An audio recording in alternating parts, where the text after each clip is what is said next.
Venezuela के बाद Trump की नज़र अब क्यूबा पर है। ट्रंप ने क्यूबा को धमकी भरे लहजे में कहा कि समय रहते समझौता कर लो, वरना न तेल मिलेगा न पैसा। अमेरिकी राष्ट्रपति डोनाल्ड ट्रंप ने ये धमकी या ये चेतावनी 11 जनवरी को दी है। ट्रंप ने social media platform truth social पर पोस्ट करते हुए लिखा कि क्यूबा कई सालों तक वेनेजुएला से मिलने वाले तेल और पैसों पर चलता रहा। इसके बदले में क्यूबा ने वेनेजुएला के पिछले 2 तानाशाहों को सुरक्षा दी, लेकिन अब ऐसा नहीं होगा।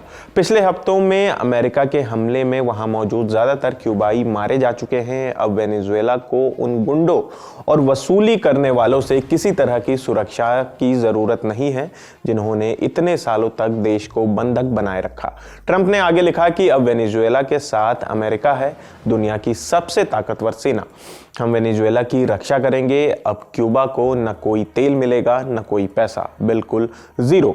मैं क्यूबा को सलाह देता हूं कि बहुत देर होने से पहले समझौता कर लें। ये चेतावनी वेनेजुएला में हुई अमेरिकी सैन्य कार्रवाई के बाद आई, जिसमें निकोलस मादुरो को पकड़ लिया गया। इस घटना ने क्यूबा पर खासा असर छोड़ा है, क्योंकि क्यूबा लंबे समय से वेनेजुएला पर निर्भर रहा है। हालांकि ट्रंप ने यह साफ तौर पर नहीं बताया कि समझौते किन शर्तों पर की जाएंगी, लेकिन ये बयान अमेरिका और उसके आसपास के देश में अपना दबदबा बढ़ाने की अमेरिकी सरकार की मुहिम में काफी बड़ा और सख्त कदम माना जा रहा है। अमेरिका पहले ही वेनेजुएला से जुड़े तेल टैंकरों को जब्त करना शुरू कर चुका है, ताकि वैश्विक स्तर पर तेल की सप्लाई को काबू किया जा सके।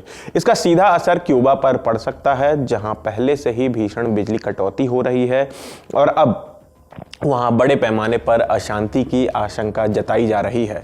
इसी बयानबाजी को आगे बढ़ाते हुए ट्रंप ने एक कमेंट का भी जवाब दिया, जो और खतरनाक मालूम होता है। कमेंट में कहा गया था कि क्या अमेरिका के विदेश मंत्री मार्को रूबियो क्यूबा के राष्ट्रपति बन सकते हैं।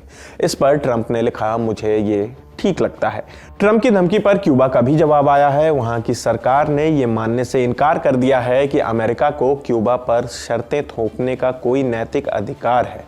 क्यूबा के राष्ट्रपति मिगेल डियाज कैनल ने सोशल मीडिया प्लेटफॉर्म एक्स पर कहा, क्यूबा एक आज़ाद, स्वतंत्र और संप्रभु देश है। हमें कोई ये नहीं बताता कि हमें क्या करना है। उन्होंने ये भी कहा कि क्यूबा टकराव नहीं चाहता, लेकिन अगर ज़रूरत पड़ी तो देश की रक्षा खून की आखिरी बूंद तक करेगा। वहीं क्यूबा के विदेश मंत्री ब्रूनो रोड्रिगेज ने अमेरिका पर आपराधिक रवैये का आरोप लगाया और कहा कि ऐसी हरकतें दुनिया की शांति के लिए खतरा है। यह जानकारी रॉयटर्स के हवाले से सामने आई है। रोड्रिगेज ने ट्रंप के उस दावे को भी खारिज किया जिसमें कहा गया था कि क्यूबा ने वेनेजुएला को सुरक्षा सेवाएं देकर पैसे कमाए। उन्होंने साफ कहा कि क्यूबा को किसी भी ऐसे देश से ईंधन खरीदने का पूरा अधिकार है जो उसे बेचने के लिए तैयार हो।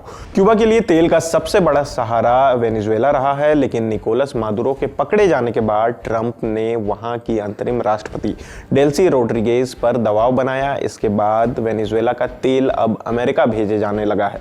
इंडियन एक्सप्रेस की रिपोर्ट के मुताबिक इसका क्यूबा की अर्थव्यवस्था पर बहुत गंभीर असर पड़ा है।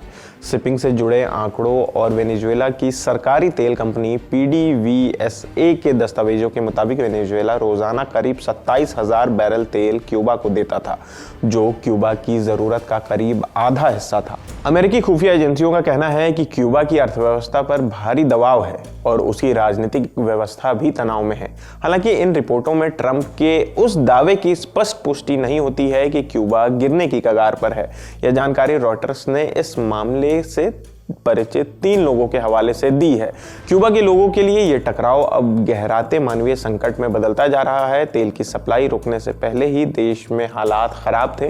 घंटों घंटों बिजली गायब रहती थी और खाने पीने की चीजें, साथ ही दवाओं की भी भारी कमी थी। इंडिया टुडे के मुताबिक क्यूबा में हालात ऐसे हैं कि साल 2020 से 2024 के बीच करीब 14 लाख लोग क्यूबा छोड़कर जा चुके हैं, जो अब तक का सबसे बड़ा आंकड़ा है। Centre for economic and policy research के माइकल गैलेंट के मुताबिक अमेरिका की रणनीति जानबूझकर देश को चारों तरफ से घेरने जैसी लगती है, ताकि आम लोगों को इतना कष्ट हो कि हालात किसी बड़े विद्रोह की ओर बढ़ जाए।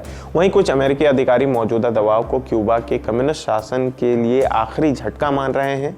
तो फिलहाल इस खबर में इतना ही। इस खबर पर आपकी क्या राय है, हमें कमेंट करके ज़रूर बताएं। मेरा नाम आसिफ है, कैमरे के पीछे हमारे साथी राहुल हैं। देखते रहिए दी ललन टॉप। शुक्रिया।